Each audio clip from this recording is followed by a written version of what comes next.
Dear Rabbi Gruen, I listened to your class on Torah Anytime titled Pinchas. This was Pashas Pinchas last year, I think. Should I bring up the lack of attraction I feel? And it brings up many feelings in me. I always felt that my wife doesn't take me serious enough on how important it is for me to see her look good. I'm not talking about anything extreme. She looks good and dresses nicely, but I usually don't get to see her this way, as at home she dresses extremely basic.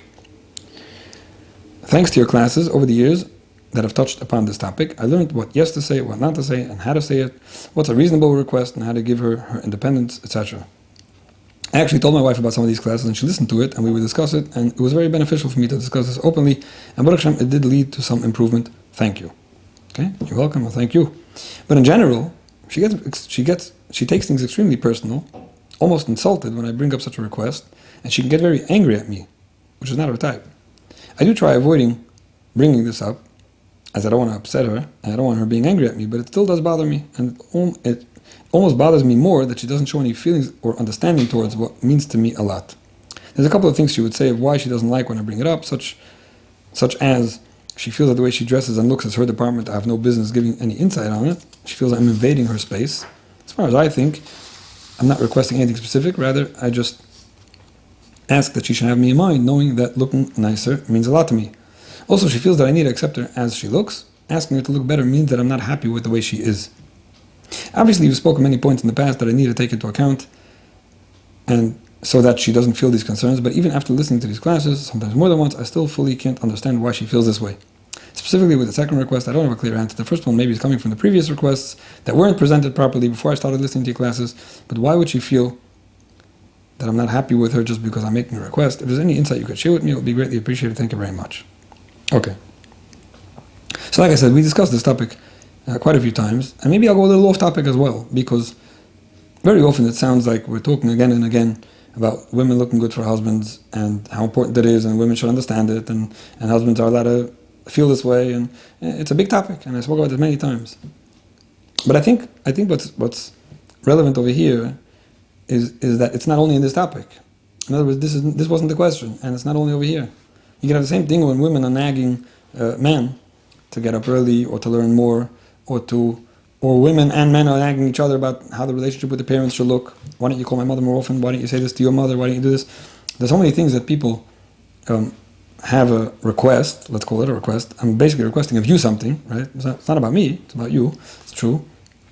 And you feel like I'm invading your space by making the request. And you get offended, right? Why can't you just accept me how I am? Why are you trying to change me? Etc., etc. So it's all the same. It's all the same and so common that people make requests of each other that the other one takes personal, and you can have the same exact question, right? Why is that person taking it personal? All I did was make a request, and I said it nicely, and it should be said nicely, right? And the answer is because you're invading my space, and you're not happy with me. So this is very normal. Now, the word normal, whoever's listening to me for a while knows that I keep on hammering and emphasizing the word normal. It's normal, normal, normal. All these questions that I'm getting are normal. Everything that your wife is telling you is normal. Everything you want from her is normal. I'm not just saying it to make people feel good. It's because it's so important to understand what normal is. There's the famous Batchen joke about the guy who said there's two kinds of women, two kinds of wives. There's the one that's always nice to the husband, always pleasant, and always waits for him to come home, and always prepares nice meals for him, and always takes care of everything he needs, and always whatever. And then there's the one that we all have. It's a good joke, but it brings out a point that, of course, in the coloring book, right? There's the Shabbos table in the coloring book where everyone's sitting nicely and looking at Tati and listening to him and eating up everything on the plate and nothing spills. And then there's the normal one. So when you have the normal one and it's not matching with the fantasy one that you wish would be there, it's just important to keep on reminding yourself, this is normal. This is normal. Now, it's sad when people's version of normal turns into something crazy. I was talking recently to somebody, and there was a certain issue about a shidduch that somebody was contemplating doing a shidduch, not doing a shidduch, and the reasons not to do the shidduch were pretty serious, right? That serious concerns about why not to do the shidduch. The whole family background, it was a mess. I'm not going to make believe it wasn't a mess. And so I was talking to somebody about it, and I see this person's contemplating not doing the shidduch because of a certain mess around and around, which could have a strong effect, and it had an effect in their family already many times, and there was just something to be afraid of. And this guy says, why? That's all normal. In his mind, that was normal because he was dealing with something similar. he felt like, okay, this is the normal way of doing things. So you're telling me the guy doesn't want to do a shidduch because both parents over there have massive personality disorder and mixed into all the children's marriages to a point where 3 of them got divorced already and whatever. Okay, it's normal. My mother also harasses me and my father-in-law, we don't talk already for a long time or whatever. It was just sad to see how this became the norm. And, I thought everyone's like that. Not everyone's like that. Now, it's fine when you're dealing with something to at least accept it for what it is and deal with it instead of being resentful that you're the only one. But normal is normal, and not normal is not normal. Very often people who think that not normal is normal and they tolerate things they shouldn't, or people who think that normal is not normal and they don't want to tolerate things they should, it just confuses everyone. So I think that, in a situation like this, it's normal for men to care how women look. And even if women think that there's something wrong with it, or that you should be accepting me as I am, or whatever, no. It's normal. I'm going to keep on saying it, and I want people to hear it. It's normal for a man to say, I'd like my wife to look good. It's normal for a man to care. It doesn't mean everyone cares. Doesn't mean everyone cares the same much, but it means that it's normal. It's normal for women to resist and even be offended when somebody tells them, you should look better, or I don't like how you look. It's normal. It's normal. Nobody's doing anything wrong. It's not about right and wrong yet. It's just normal. So I think it just helps sometimes lessen the intensity of the energy and the all the passion and all the feelings that go into these things. Now, one of the things you asked me is you can't fully understand why she feels this way. Okay? Stop trying to understand emotions. You can't understand how somebody feels. Why does my husband mind if I'm telling him to sing his meters by the table? Why does he mind? Well, I'm saying his meters, it's just songs, right? Stop trying to understand people's feelings. People feel a certain way. Feelings are something that you can't always figure out in advance, especially if you're not professional and you don't know how to anticipate or predict what somebody's going to feel. But if you see someone feel a certain way, learn the patterns. Learn the patterns. When I say this, he gets offended. Why? I don't know. I don't know if he knows, but he gets offended. So now that it happened 2-3 times, let me just accept the fact and work with it. Emotions are something that you see the outcome of it. You don't see the emotion. Emotions are like thoughts. You don't see them, but you see the outcome. You see what happens when somebody feels a certain way, and you see what it did, what made them feel that way. So then you just have to take that seriously. And this is the frustrating part where people try to understand it and they can't understand it and they decide it doesn't make sense and they try again because if it doesn't make sense, it probably won't happen again. And it's not the way it works in real life. Not with children, not with adults. I think anything about emotions, especially sensitive stuff, which with women, how they look and things like that, it's definitely sensitive. So stop trying to understand it and make sense out of it. The more you try to understand, the more frustrated you get, the more frustrated she'll get. You might never be able to understand it. And in general, people can't even understand their own emotions sometimes. Emotions don't make sense. They make feelings. It's just very important. Now, at the same time, it sounds like your wife might be trying to either understand or not understand how you feel or dictate how you feel, and that's also wrong, like I said before. It's normal for a man to care. And it's normal for a man to say something. It's normal for a man to not be happy about the way he's... And if your wife is trying to make it sound like you should accept her and there's something wrong with you, I think you both have to just slow down, accept the normal, and realize what's going on here, and not try to fight, the reality. I think that's the first thing. Now, it's important, and this is something we spoke about many times, specifically when it comes to how somebody looks. Yes, it is important, very important, that a woman should look good for her husband. Fafal, that's what Chazal teach us. That's what it says in Shulchan Aruch. That's what Who else do you want to dress nicely for? Doesn't mean that everyone has to care or does care. No, there are men that don't know the difference and they don't notice. And sometimes women are bothered by the fact that the husbands don't care. That's also normal, and it's normal for men not to notice. But very many men care. Just last week I was talking to somebody also, this was really getting to him. How she dresses, now she takes care of herself, now she presents herself. It's bothersome to some people, and it's fine. And that a woman should say, well, it's your problem, is wrong. It's wrong. We have a Torah, and a woman is supposed to look good for her husband, and she doesn't have to look good for other people. Let's put it that way. But aside from anything about looking good, I think in every area, being considerate and caring about what somebody else feels about it is important. It's important. It doesn't mean you have to let someone dictate your life, but being considerate about how someone else feels about something you're doing is important. Very, very, it's always good to be honest with yourself and think into, am I being considerate? Do I care about what somebody else sees or cares about?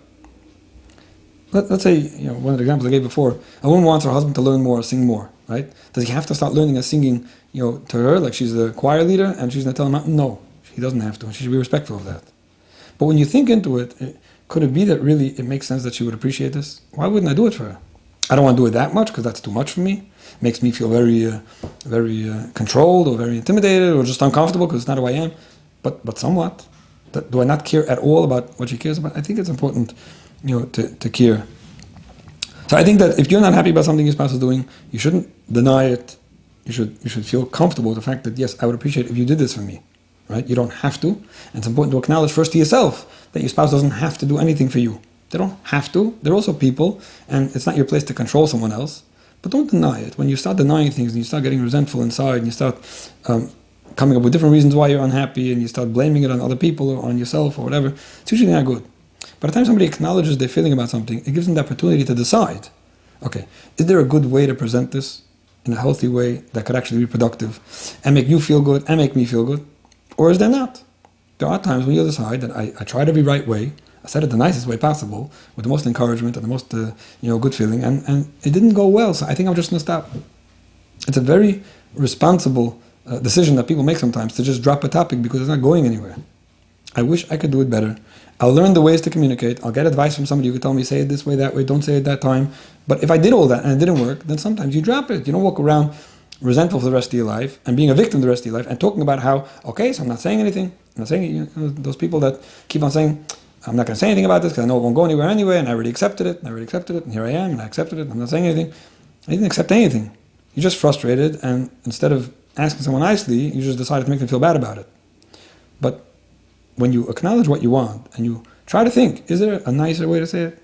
Could I say it in a way that will sound more loving, caring, sound better, like I'm really not so unhappy, but I would just appreciate. If there is, then do it. And I'm not going to go into it now because I spoke about it many times. There are ways to tell someone things in a nice way, in a time, in a tone that they can handle it, and they'll feel good about it. And if you really decided you can't, then you're still allowed to acknowledge your feelings and decide to accept it. It's a conscious acceptance. I know it's bothering me. I know I probably can't do anything about it. It's okay that I feel this way, and I decide not to mention it. I decide to look at other things. I decide to see the other, and I think with anything in life, you always want to be reasonable and realistic and proceed with caution. If it's reasonable and realistic to assume, if it's reasonable to want something from somebody, it's a reasonable request. It's not unreasonable. And it's realistic to think that they could do it for you. And now you just have to proceed with caution and figure out how to do it. By all means. No reason not to.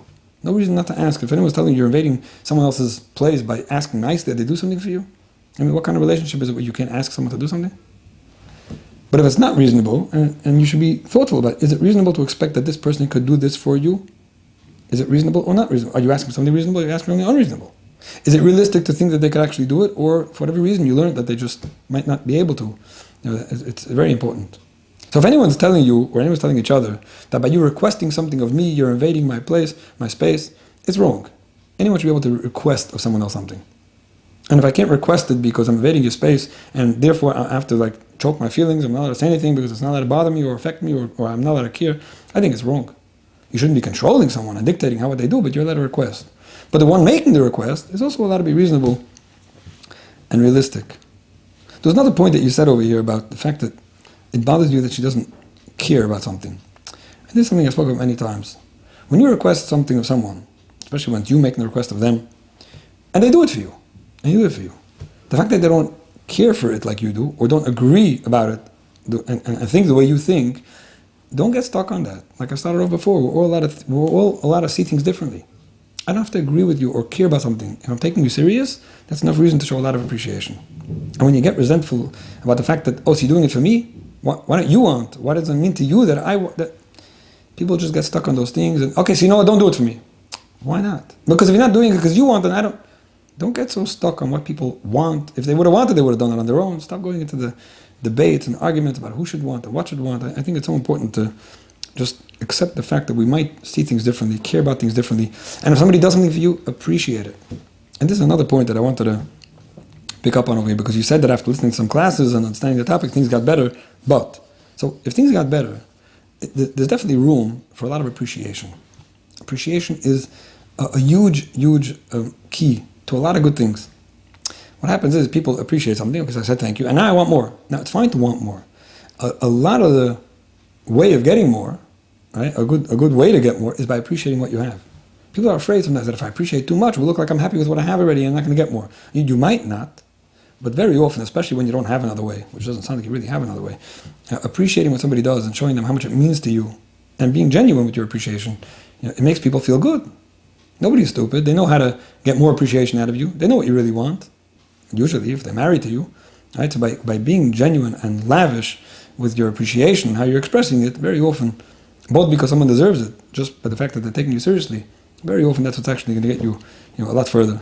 So all the example I gave before about a husband wanting his wife to dress differently, a woman wanting her husband to sing or learn differently, or run the schedule differently, or the way we want each other to deal with relationships, right? When you appreciate what somebody did, they went a little out of their way for you, and you tell them it really meant a lot to me. And you say it in a nice way where they don't feel like you're trying to manipulate them and add on whatever else.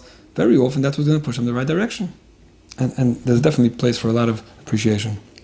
Now, I always end off by saying that you have to count your blessings, and you always have to acknowledge, not that it could have been worse, but that there's really so much here. And sometimes the small parts that you don't have are obviously the parts that get the biggest emphasis and take the most of our attention. But it's important to just stay focused. Don't forget what you really do have. I think it's really does a lot to help us tolerate the few things that we don't have and the things that we decided aren't realistic or reasonable, and we might never get them. Right? So just to recap, it's all normal. It's normal for men and women to want different things. It's normal for men to feel this way and for women to feel this way. It's all normal, and we have to stop trying to figure out why someone's feeling a certain way and getting upset about how they feel and why they feel. I think that husbands and wives should take each other seriously and try to be considerate of each other, right? And still, be allowed to make their own decisions and allow the other person to make requests of them. And when making a request, to be reasonable and realistic and gentle and appreciate anything that you do get without trying to get someone to care as much as you care about something. And I think there's a recipe for so many things that could be resolved, which very often they get in the way and they don't allow us to focus on what we do have and what we're really trying to accomplish. Like we started off, don't forget the goal. Of course, a woman should look good for her husband, but why? It's so that we be close. So don't let that get in the way if you're not having it. And everything else we have to remember what we're trying to accomplish. And when we stay focused, and we remember what's important, and we don't allow the little things or the disturbing things, to get in the way of the main things, it will help us all get together and live together.